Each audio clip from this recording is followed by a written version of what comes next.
खुले विचारों की शीना पेशे से इंटीरियर डिजाइनर थी। लव मैरिज में रवि से शादी हो जाती है, लेकिन शादी के बाद मैंने पापा को साफ बोला है कि शादी में कोई फर्नीचर ना दे। पहले मैं घर देखूंगी, फिर डिसाइड करूंगी कि कैसा फर्नीचर खरीदना है। जो सही है ना? सही है। वैसे क्या कमी है मेरे घर के फर्नीचर में? सही तो है। माँ की पसंद का रॉयल लुक। रॉयल लुक बंगलों में अच्छा लगता है, 3 कमरों के फ्लैट में नहीं, समझे? बड़े बड़े फर्नीचर हैं। अरे पूरे घर में चलने की जगह नहीं है। देख लो भाई, तुम ठहरी इंटीरियर डिज़ाइनर, तुम्हारा अपना टेस्ट है और माँ का अलग टेस्ट है घर को सजाने का। खैर, रीना कुछ दिन बाद जब काम से फ्री होती तो कभी घर का नाप लेती तो कभी सामान यहाँ वहाँ खिसकाती। सास रोज़ शीना को देखती कि वो क्या कर रही है, लेकिन कुछ नहीं बोलती। फिर एक दिन सास देखती है कि शीना घर के फर्नीचर की फ़ोटो खींच रही है। ये क्या कर रही है बहू? फ़ोटो क्यों ले रही है घर के फर्नीचर की? वो क्या है ना माँ जी, घर का सारा सामान ऑनलाइन बेच रही हूँ और फिर अपने तरीके से लूँगी। देख, कल तो तू मेरी भी फ़ोटो ले रही थी, कहीं हमें भी तो नहीं बेच रही ना? कैसी बात कर रही हैं माँ जी, अब इस उम्र में आपको कौन ही खरीदेगा। अब ये ना बोल बहू, एक बार तेरे को कोई देखे ना देखे, हमें देखने वाले बहुत है, समझी? वैसे मेरे घर का कोई सामान कहीं नहीं जाएगा। अगर तुझे घर सजाना है तो मेरे मरने के बाद सजाना। ये क्या बात होती है माँ जी? ये तो कोई बात नहीं होती। मैं नहीं मान सकती ये बात। देखिए, मैं ना इंटीरियर डिज़ाइनर हूँ। कल को मेरे घर कोई आता है तो क्या बोलेगा, कितना ओल्ड फैशन है। देख बहू, माना मैं पुराने तरीके से घर सजाती हूँ, पर ये मेरा तरीका है। और हाँ, तेरी तरह मुझे भी घर सजाने का शौक़ था। बस मैंने कोई कोर्स नहीं किया दूसरों के घर सजाने के लिए। मैंने खुद के दिमाग से खुद का घर सजाया, समझी? बहू को गुस्सा आ जाता है कि भाई ये क्या मजाक है, उसके जैसी हाई प्रोफाइल डिज़ाइनर ऐसे घर में रहेगी? ना बाबा ना। अगले रोज़ कोई तो तरीका निकालना होगा इस अजायब घर को घर बनाने के लिए। मैं इस घर में कैसे रह सकती हूँ? ये तो संभव ही नहीं है। क्या संभव नहीं है बहू? यही माँ जी, इतना बड़ा क्रॉकरी रखने के लिए शोकेस कौन रखता है, वो भी रास्ते में। मैं क्या सोच रही हूँ, इसे हटा ही देते हैं। रास्ते में? कहाँ रास्ते में? अरे बहू, किसके रास्ते में? ये मुझे तो साइड में लग रहा है। माँ जी, आप नहीं समझेंगी, आंखों में ना चुभ रहा है, जैसे आर्ट सा लग रहा है, स्मूथ नहीं है। क्योंकि ये फ्यूज़न है, पता है? ये जो अलमारी है ना, वो राहुल के दादा के ज़माने की है। तब वे जंगल जाते थे शिकार करने, वहीं से लेकर आए थे। हाँ माँ जी, लेकिन अब तो ये पुराना हो गया है। कब वो जंगल जाते थे, अब तो वो ज़माना ही नहीं रहा। तो ना रहे, पर ये अलमारी यहाँ से नहीं हटेगी। बोल दिया तो बोल दिया, समझी? सास तो चली जाती है, लेकिन थोड़ी ही देर में बेल बजती है। दरवाजे में बहू की हाई प्रोफाइल सहेलियाँ होती हैं। अरे रिंकी मिन्नी, आओ आओ, कैसे आना हुआ? यार, तेरे घर साड़ी पहनकर नहीं आई, तेरी सास कुछ बोलेगी तो नहीं ना? अरे नहीं नहीं, ये लोग ना नए विचारों के हैं। वैसे कैसे आना हुआ? अरे ये बोल रही थी, तूने मायका तो चमका कर रखा है, चल देखिए ससुराल को कैसे डिज़ाइन किया है। लेकिन ये क्या, जैसे ही उन लोगों की नज़र घर के अंदर पड़ती है तो हैरान रह जाती हैं। वो कुछ कहती तभी सास भी आ जाती है। अरे बहू, तेरी सहेलियाँ आई है, आओ आओ बैठो। बहू, सहेली को बिठाओ, क्या खाना है इन लोगों को मुझे बता दो, मैं बना देती हूँ। सास चली जाती है किचन में और सहेलियाँ पूरा घर घूर घूर कर देखती हैं। यार ये क्या, ये तो लग रहा है जैसे बाबा आदम के ज़माने का घर है। सारी फर्नीचर इतने पुराने। क्या बोलूँ यार, मेरी सास अपना पुराना फर्नीचर बाहर रखने को तैयार ही नहीं है। मैं कैसे लाऊं नया फर्नीचर? बस इतनी सी बात, मेरी सास भी ना ऐसी ही थी। मैंने तो जो गोटी खेली, अब तो वो खुद पुरानी चीज़ें निकाल निकाल कर मुझे देती है कि बेच कर नहीं ले आ बहू। बहू इम्प्रेस? यार सच में ऐसा हो सकता है? बताना यार मुझे भी वो आइडिया, मैं तो बहुत ही परेशान हूँ। मेरे कमरे का बेड तो इतना चूं चूं चूं की आवाज़ करता है कि नींद ही नहीं आती। घर के बाहर वो देख, क्रॉकरी की अलमारी कैसे रास्ते में खड़ी है चाड़ी होकर, जैसे मुझे चिढ़ा रही हो। तू तो मुझे बदल कर दिखा। अरे यार, क्रॉकरी भी इतनी भारी और मोटी है कि एक प्लेट उठाते ही सांस फूल जाती है। लेकिन सासू माँ कुछ भी बदलने को तैयार ही नहीं।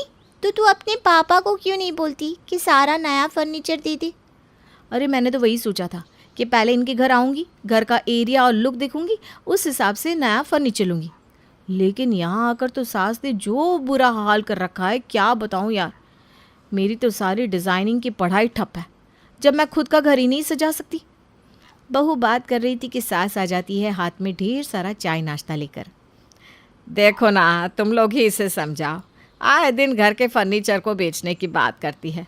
अरे सास भले ही इंटीरियर डिज़ाइनर ना सही, लेकिन थोड़ा बहुत घर सजाना तो मुझे भी आता है क्या। आंटी जी बिल्कुल, बस वो वाली जो अलमारी है ना वो थोड़ी सी और लग रही है, लेकिन फिर भी ठीक है। ओके। सास को ये सुनकर गुस्सा आता है। पता है कितनी महंगी है वो अलमारी? तुम्हारी सास से पूछना, प्योर साग के लकड़े से बनी है, वो भी भारी वाला। डिज़ाइन भी मैंने साउथ अफ्रीका के एक होटल से कॉपी किया था। लग भी रहा है अफ्रीका वाला। माँ जी ये अलमारी हटा दो प्लीज़। नो नो, बिल्कुल वाला नो, समझी? जैसे इनकी अंग्रेज़ी समझ में नहीं आती वैसे इनका इंटीरियर भी समझ में नहीं आता। बहू परेशान थी कि ये सास भी ना सारे पुराने फर्नीचर ऐसे शान से घर में सजा कर रखी हैं जैसे किसी राजा का तख्तों ताज। अब सहेलियाँ भी मजाक उड़ाकर चली गई। करे तो क्या करे। रात में वो पति से बात करती है। अब मैं क्या बोलूँ, तुम तो जानती हो माँ को, अब तुम जानो और मैं कुछ नहीं जानता। अगले रोज़ बहू अलमारी से टकराती है और गिर जाती है। हाय, मैं गिर गई, कोई है? ओए माँ। सभी बहू के पास आ जाते हैं।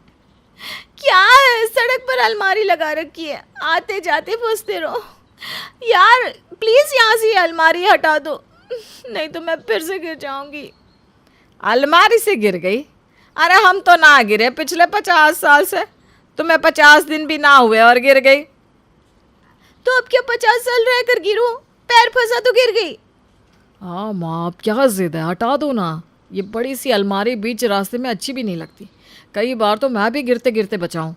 अच्छा, इतना बड़ा तो इस अलमारी के आसपास हुआ है, पहले तो कभी बताया नहीं कि तू गिरते गिरते बचा है। तो अब तो बता रहे ना माँ जी, मैं कुछ नहीं सुनने वाली। देखिए ये सारा पुराना फर्नीचर मैं बाहर कर रही हूँ। उसके लिए तुझे मेरी लाश से जाना होगा। उफ, वही ड्रामा। क्या करे बहू बेचारी, इतने पुराने फर्नीचर में कहीं कहीं तो दीमक भी लग रही है। कैसे घर को सजाए, कैसे ये बताए कि उसने 3 साल बस यही पढ़ाई की कि घर को कैसे सजाया जाए। लेकिन जब बात खुद के ससुराल की आई तो बात हो गया ये। क्या बात होती है कि लाश के ऊपर से फर्नीचर लेकर जाना।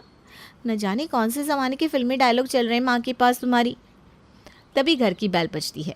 एक आदमी लाल टोपी काला चश्मा लगाकर अंदर आता है। जी बताइए, कौन है आप? मैं हूँ, यानी मैं हूँ पुरानी चीज़ों का दीवाना। वैसे आप भी कम पुरानी नहीं लग रही हैं। नहीं, ज़्यादा पुरानी नहीं हूँ मैं। वैसे किसके दीवाने बता रहे थे आप खुद को? जी मैं पुराने एंटीक फर्नीचर खरीदता हूँ और उसे दोबारा चमका कर विदेशों के राजा महाराजा को बेचता हूँ। सुना था और अब देख भी लिया कि कितने अच्छे डिज़ाइन के फर्नीचर है आपके घर में। क्या मुझे बेचेंगी? मुंह मांगी कीमत दूंगा इनकी, बोलो तो एडवांस अभी दे दूं। ये बोलकर वो आदमी नोटों की गड्डी सास के सामने रख देता है। सास इतने सारे पैसे देकर हैरान रह जाती है। अब हाँ, क्यों नहीं, ले जाइए, जो चाहिए सब ले जाइए। रुकिए, ये क्या बात होती है माँ जी? मैं बेच रही थी तो नहीं, और अब इस बुढ़ी को सारा फर्नीचर दे रही हैं। बहन जी पानी लाइए ज़रा, इस बच्ची को मैं समझाता हूँ कि बड़ों के बीच में नहीं बोला करते। जी हाँ, भी लाई। सास जैसे ही अंदर जाती है आदमी चश्मा उतारता है। ओह पापा आप। और क्या, बेटी की खुशी के लिए क्या नहीं करना पड़ रहा है। वैसे शांत रहे, काम हो रहा है ना, होने दे। सास बाहर आती है तो बहू भी नाटक करने लगती है। हाँ ठीक है, लेकिन ये पैसे कम है, एक गड्डी और सरका दीजिए। पता है आपको ये लकड़ी और डिज़ाइन कहाँ का है? वो नाले के पास कल्लू का, वही ऐसी वाहियात डिज़ाइन के फर्नीचर बनाता है। क्या बोला? ये तो साउथ अफ्रीका का डिज़ाइन है। क्यों माँ जी? अरे अब पता नहीं कौन से अफ्रीका का है, साउथ नॉर्थ ईस्ट वेस्ट। मैं कमरे में जा रही हूँ नोट गिनने। बहू तो ये ना सारा फर्नीचर खाली करवा देना, और हाँ वो वाली अलमारी तो निकाल ही देना, तो बार बार गिरती है ना, अच्छा नहीं लगता है।